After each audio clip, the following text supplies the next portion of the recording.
Hi, it's the Irish Gypsy here to bring you your April 2017 general readings. Thank you so much for joining us here today, and welcome to any newcomers who may be with us for the first time. Always a thank you going out to those of you who continue to watch and listen and subscribe and follow. Thank you for taking the time to write your feedbacks, both in the comment section and the ones that some of you take the time to send to my email. Your feedback and support and encouragement is most welcome and greatly appreciated.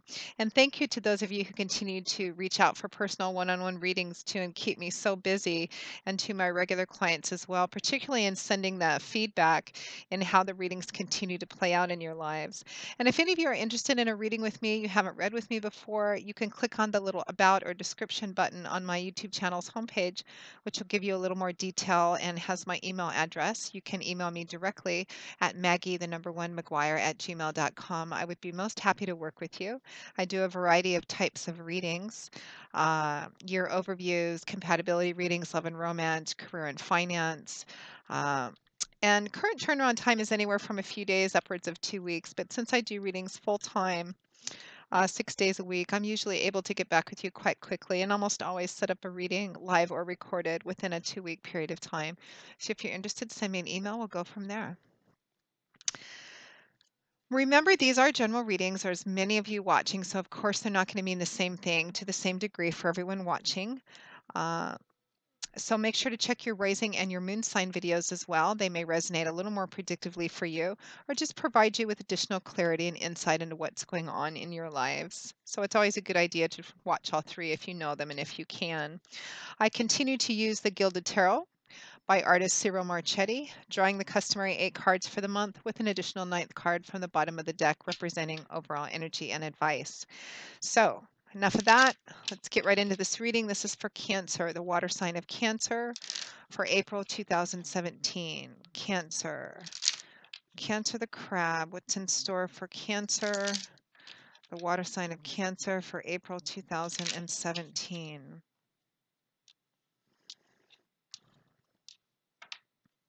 Okay, Cancer. We begin with the Seven of Swords, followed by the High Priestess. Interesting.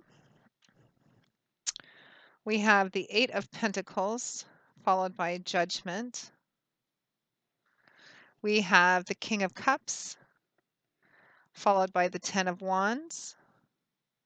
And at or towards the end of April 2017, we have the Fool, my favorite card, accompanied by the Four of Swords. And from the bottom of the deck, overall energy is the World. So some completion energy, perhaps ending one thing, starting something new, but being careful about how you do it. Let's begin, Cancer.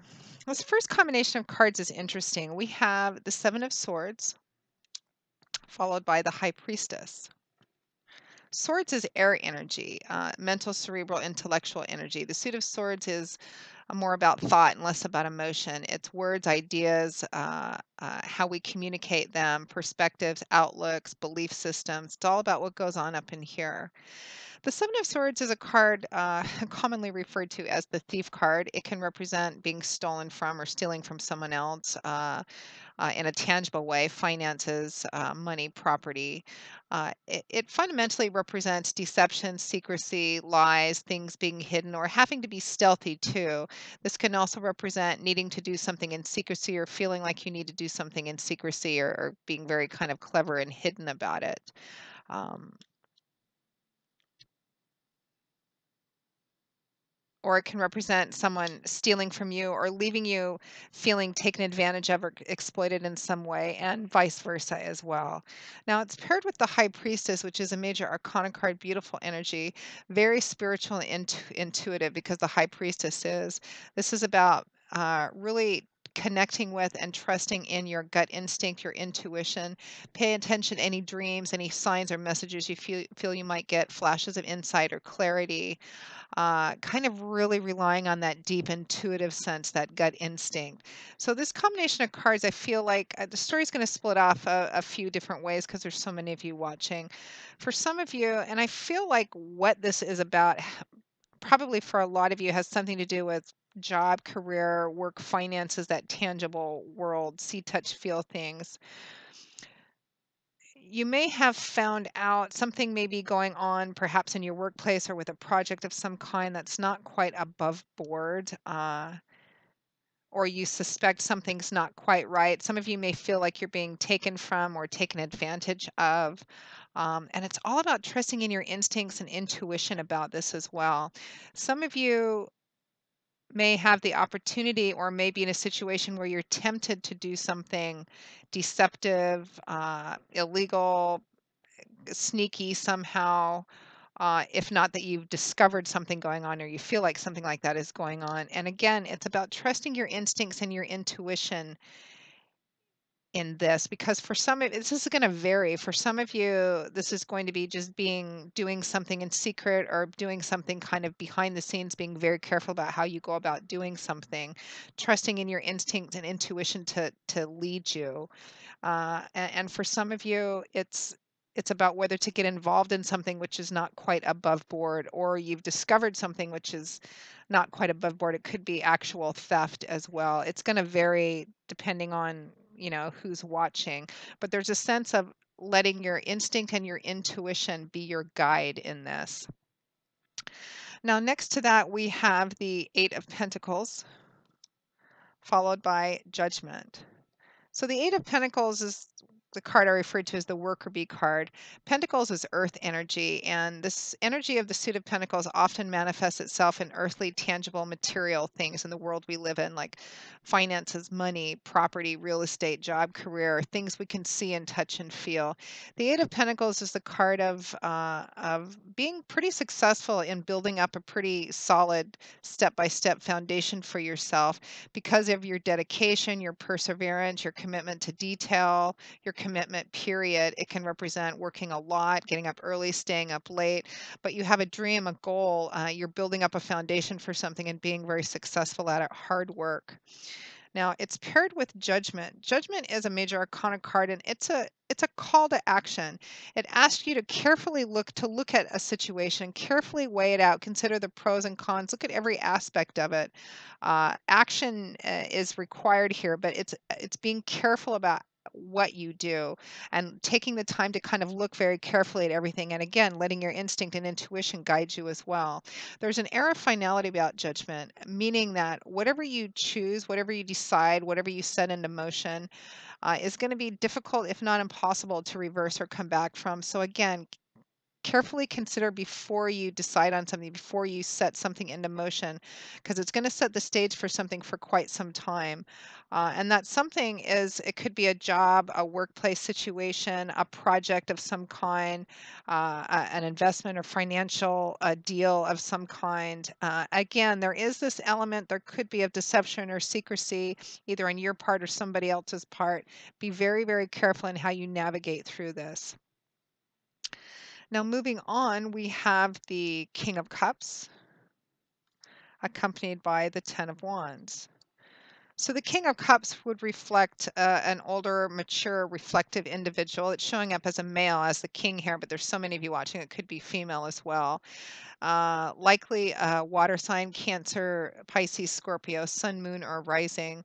This would represent this could be you just coming into your own, being who you are, manifesting this energy, Cancer, because you are a water sign. It could represent another individual. I think for a lot of you, this is another person in your sphere, in your life, involved in this somehow or playing a significant role, and they could be the water sign or somebody who's strongly manifesting the personality and character traits of the King of Cups, which he's also nicknamed the King of Cool. This is somebody who's able to keep their head, particularly in an emotional way, even when the situation around him is chaotic, because he's matured through the page and the night energy, and he's reached kings and queens have reached the master of their suit. This is somebody who's emotionally centered, grounded.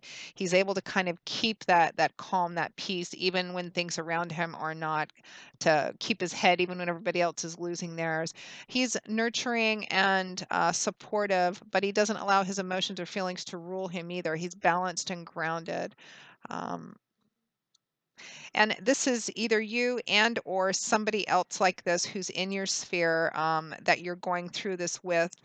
or is someone who's helping, or somebody who's just playing a significant role. In the upright position, I feel like it's a positive or beneficial role in some way, but he or she is showing up as significant in this. Now it's paired with the Ten of Wands.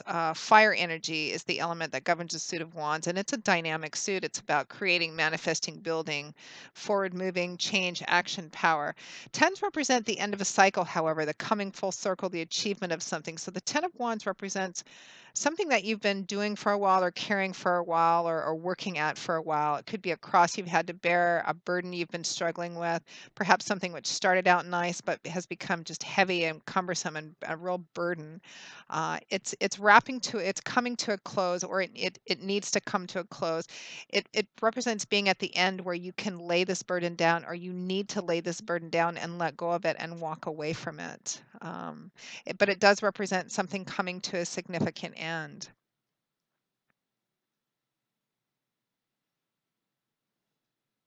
Some of you may be quitting a job, leaving, or retiring as well, or off a project or a board.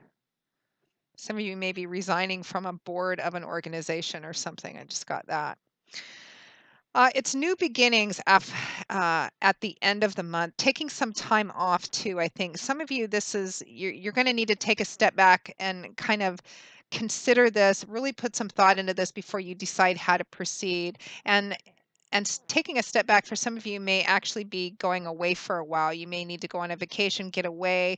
There's a sense of kind of withdrawing to, I feel like this has taken a lot out of you or potentially could, because at the end of the month, we have the Fool, which is brand new beginnings, and the Four of Swords. The Four of Swords is a card of rest, respite, restoration. It's a card of feeling kind of overwhelmed, exhausted, tired, needing to take better care of yourself, needing to take some time off, or at the end of the month, you decide to take some time off, withdraw from conflict, take a step back from the situation, go within. Again, touch base with your feelings and intuition. Some of you may want to go away for a few days to kind of withdraw from outer distractions, to kind of figure this out, and also to rest and recuperate, because this could be a card of just feeling really overwhelmed and worn out as well. But it's about considering what's next, what this new beginning is, because the Fool card represents new beginnings, but it actually represents that time frame, that space in between something coming to an end and something new beginning, kind of the breath before the first step of a new journey, where you're considering the possibilities, which could be limitless. The potential is limitless. It can also represent stepping out of your comfort zone and taking a risk, perhaps doing something you've never thought of doing before, or breaking your normal pattern or habits. Uh, Exploring what potentials and options there are, but it does represent a new beginning. But then taking time off to rest and recuperate. It could be that whatever the situation is, there could be just an ending of that, and it's about going away or taking a step back and considering what you're going to be doing next. But it feels like it's in that material world: job, career, a project, perhaps working with a group of people. There is some element of, some of you may have discovered that something you're involved in is not above board and you want to remove yourself from it. It's interesting. It's a variety of different kind of energies. This coming in, different stories coming in. So it'll be interesting to see what the feedback is. But there is a sense at the end of the month of taking time off, stepping back, withdrawing from conflict, even temporarily, to figure out where you're going to go next. And for some of you, you're starting over something new, or you're considering closing something out and starting a new portion of your life. And again, for some of you, this could be retirement energy, or leaving one job for another, or switching career paths even. There is a sense of kind of contemplation and taking a look at everything, being careful about how you look at everything, which is echoed in your crowning card too, the World card, which is a card of completion. It's a card of having reached a milestone, an important place in your life, and taking the time out to kind of look back at where you started, where you are now, everything that it took to get there, acknowledging all of your hard work and effort and everything that you've put into it as well, before moving on to the next thing. And also, like the Fool, being in that place where you've completed something or something's coming to an end or you're contemplating everything that you've invested on this path or in this thing. What else can I do? Where else can I go from here? What are the potentials? What are the possibilities? But it feels more like a reflective month, an inner month for a lot of you cancers out there. If you're considering getting involved in something, be careful, particularly if it's not quite above board. You may need to be careful and somewhat secretive or stealthy about how you go about doing something. The choice that you make, though, in doing this or bringing this to a close, is important. Don't be spontaneous or impulsive. Consider things very carefully. Stay centered and grounded. Consider the possibilities and the potential. Make sure to take care of yourself as well. You may even want to take some time off, go away for a few days to kind of get your head, straight and think more clearly and maybe put things in a different perspective. So Cancer, that pretty much wraps up your April 2017 general readings. I hope you have enjoyed it or that it at least has brought you a little bit of insight and clarity and food for thought for the month ahead. Thank you very much for watching it. And again, if any of you are interested in a personal one-on-one reading tailored specifically for you, feel free to email me directly at Maggie1McGuire@gmail.com. I would be most happy to work with you. I will see you all again in a couple of weeks for the April 2017 mid-month readings. And until then, as always, Cancer, I wish you joy, peace, blessings, and a happy life. And I hope to see you soon. Bye bye.